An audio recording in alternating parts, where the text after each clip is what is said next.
Et salam le monde, les Rey à l'occasion de la Coupe du Monde des clubs, n'hésitez pas à profiter de mon partenaire John Sport, site spécialisé dans la vente de maillots de football. Allez choper vos maillots de cette saison et même de la saison 2025-2026 qui sont déjà dispo. Surtout avec évidemment le code de réduction HPP20 pour avoir 20% de réduction. Et les supporters parisiens, une bonne nouvelle pour vous puisque le maillot avec l'étoile est dispo et le maillot collector aussi de champion d'Europe est accessible. Pour les frérots marocains, pas mal de maillots sont dispo également, donc profitez-en. Allez, bonne vidéo. Bon, Brahim. Faut qu'on cause, Brahim. Et salam le monde, c'est Hakim Babossi, j'espère que vous allez bien. Les amis, on se retrouve évidemment pour évoquer le cas de Brahim Diaz qui, normalement, en tout cas on l'a appris il y a quelques heures, normalement devrait prolonger du côté du Real Madrid. C'est une info donnée par Fabrizio Romano, donc automatiquement les gars, c'est que c'est vrai. Voilà, selon plusieurs sources et selon notamment Fabrizio Romano. Voilà les amis, hein, du coup, Brahim Diaz devrait prolonger au Real Madrid. Donc je fais cette vidéo évidemment pour y donner mon avis et aussi pour attendre vos avis en commentaire. Donc n'hésitez pas évidemment comme d'habitude à lâcher un maximum de likes et à vous abonner en activant cette fucking cloche. Et voilà, réagissez vraiment juste sous la vidéo, vous me donnez vos avis. Bref, moi je vais lui donner donner le mien.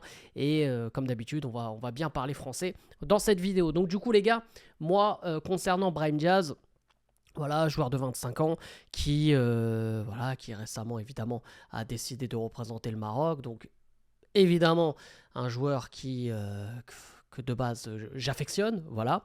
Et c'est vrai que lorsqu'il avait annoncé qu'il allait représenter le Maroc, j'étais très heureux parce que je me suis dit que voilà, c'était quand même, il avait quelque chose ce joueur, que c'était un crack et que ce joueur pouvait apporter énormément au Maroc et je le pense toujours. Sauf qu'il y a un petit hic. Voilà, pour parler français, les gars, il y a un petit hic. C'est qu'on parle d'un joueur qui a 25 ans. Hein, qui a 25 ans. Et qui n'a jamais réellement confirmé au haut niveau en tant que titulaire indiscutable. Donc je m'explique. Oui, il y a eu son passage au Milan AC qui a été remarqué. Et il a été très très bon du côté du Milan AC où il a été justement ce joueur important de l'effectif. Un titulaire important. Mais ça n'a pas duré long feu. Ça n'a pas duré longtemps ou ça n'a pas fait long feu. Tu vois, j'ai fait un mix. Ça n'a pas duré long feu, t'as capté? Mais bref, ça n'a pas duré longtemps, les gars. Et là, c'est problématique. C'est problématique. Parce que si on parle d'un talent hors norme, si on parle d'un joueur réellement qui ne fait même pas débat, dans le sens où talentueux, au-dessus de la norme sur le côté technique, qui peut être passeur, qui peut être buteur, qui peut être décisif, bref, qui peut te débloquer des situations à tout moment. Mais le mec, il n'arrive pas à être titulaire dans son club. Alors oui, on parle pas de n'importe quel club, on parle du Real Madrid. Mais si tu n'arrives pas à être le numéro 1 chez toi, essaye de l'être ailleurs, même si, voilà, c'est, on va dire, dans un plus petit club. Je préfère voir, alors c'est un exemple, hein, je préfère voir un Brahim Diaz être un titulaire indiscutable, je sais pas moi, dans un club comme Villarreal, tout ça. Alors, je sais qu'il mérite mieux, mais vous voyez ce que je veux dire. Je veux un joueur, moi, qui a cette confiance-là en club et qui puisse nous le rendre en sélection. Certes, il y a des joueurs qui prennent la sélection comme un moment de respiration, d'oxygène, voilà, où ils arrivent à mieux s'exprimer. Je pense à un Ounahi, par exemple, qui, depuis quelques temps, évidemment, on l'avait montré, surtout quand il était à l'OM, que c'était mieux quand il venait en sélection et il se sentait mieux et c'était carrément son cousin qui allait jouer à l'OM, tu vois. Mais Brahim Diaz, j'ai peur que ça ne fasse pas cet effet. Et à un moment donné aussi, quand tu commences à prendre de l'âge, tu vas commencer à ne plus avoir le rythme aussi qu'il faut. Moi, un mec comme Brahim Diaz, pour moi, hein, c'est un crack. Brahim Diaz, c'est un craquito, les gars. Brahim Diaz, tu le vois quand il prend le ballon, tout ça, il se passe des choses. Il y a un truc avec ce joueur. Mais au Real Madrid, il n'aura jamais sa place. On peut me dire, oui, mais Xabi Alonso. Ouais, Xabi Alonso, il arrive. Il aime bien son profil. Ouais, mais Xabi Alonso, il faut qu'il ait des remplaçants, les frères.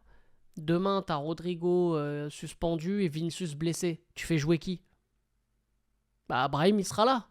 Mais si t'as tout le monde, encore une fois, si toutes les stars sont là, présentes. Bah, Brahim Diaz, il sera remplaçant. Et Brahim Diaz, il va jouer 5-10 minutes. Et après, il va faire un turnover pour jouer contre Celta Vigo, ou Grenade, ou Almeria. Et puis voilà. Et il fera sa petite passe D, son but. Et nous, on sera là sur Twitter à dire « Ah, mais Brahim Diaz, il mérite d'être titulaire. » Et ça va continuer. Et jusqu'à quel âge? Là, son contrat, les gars, parce que je suis allé vérifier, hein, un contrat jusqu'en 2030. Potentiellement, les gars, donc dans 5 ans, si on calcule bien, il aura 30 ans. Ça veut dire que s'il va au bout de son contrat, on aura peut-être un Brahim Diaz qui a 30 ans, n'aura jamais été un titulaire indiscutable. Ben pour moi, les gars, c'est alarmant. C'est très alarmant. Parce qu'on va juger la carrière d'un joueur qui aura été un super sub toute sa vie. Je vais prendre un exemple. Il va être clair et vous allez comprendre là où je vais en venir. On va prendre un joueur du Real Madrid qui a jamais été un réel titulaire. Même si à un moment donné il l'a été, il a même été capitaine. Et il a géré. Mais ça n'a pas fait long feu. Je prends l'exemple de Nacho.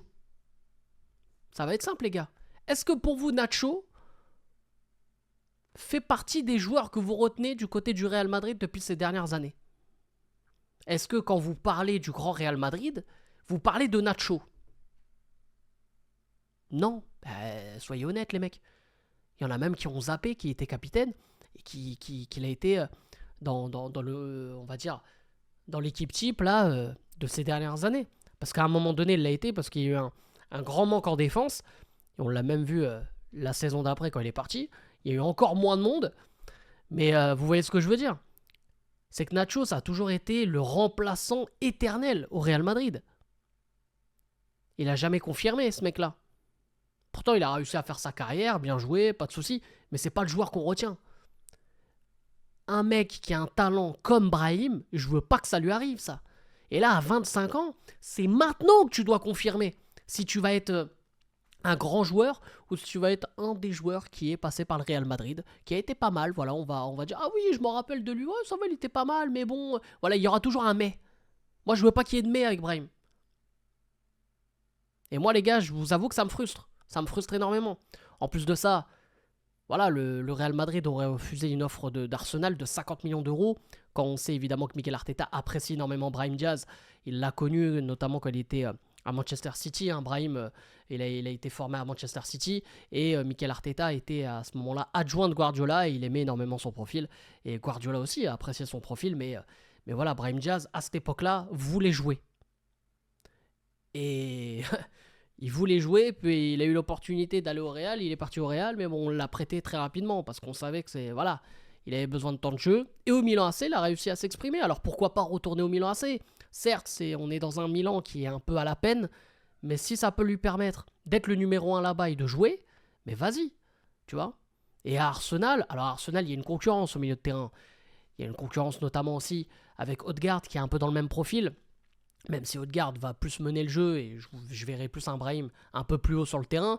Mais bon, t'as un Bukayo Saka aussi. Donc c'est vrai qu'à l'Arsenal, ça te garantit pas d'être le numéro 1. Mais au moins, il y a un nouveau challenge. Au moins, peut-être, je sais pas. Ça va tellement vite dans le foot. Tu peux avoir un blessé, tu peux avoir... Et il va avoir l'opportunité, il va peut-être marcher sur l'eau là-bas. On sait même pas comment Mikel Arteta pourrait même l'utiliser. Enfin bref, il y a 10 000 si. T'as capté ? Il y a 10 000 possibilités. Alors que les gars, franchement, moi je vous dis la vérité, rester au Real Madrid, c'est une erreur très très grave. Mais bref, ça, encore une fois, ce n'est que mon avis. Évidemment, les amis, je vous attends en commentaire juste sous la vidéo. Vous me dites évidemment ce que vous en pensez, ça à vous de jouer. Et nous, les frérots, évidemment, on se retrouve très très vite. Là, de toute façon, pour une vidéo réaction avec le padré concernant le match Manchester City We Dead. Justement, on parlait de Manchester City. Donc Manchester City We Dead ce soir, les amis. Et il y aura une vidéo débrief dans la foulée. Peut-être une vidéo débrief du match du Real Madrid. Pourquoi pas aussi. Le Real Madrid aussi qui joue ce soir. Enfin bref. On se retrouvera très très vite. Sur ce, c'était Hakim Pas Possible. Je vous aime, je vous laisse. Et bien sûr, les frérots, comme d'habitude. Dima Maghreb, ici c'est Paris. Et allez le foot!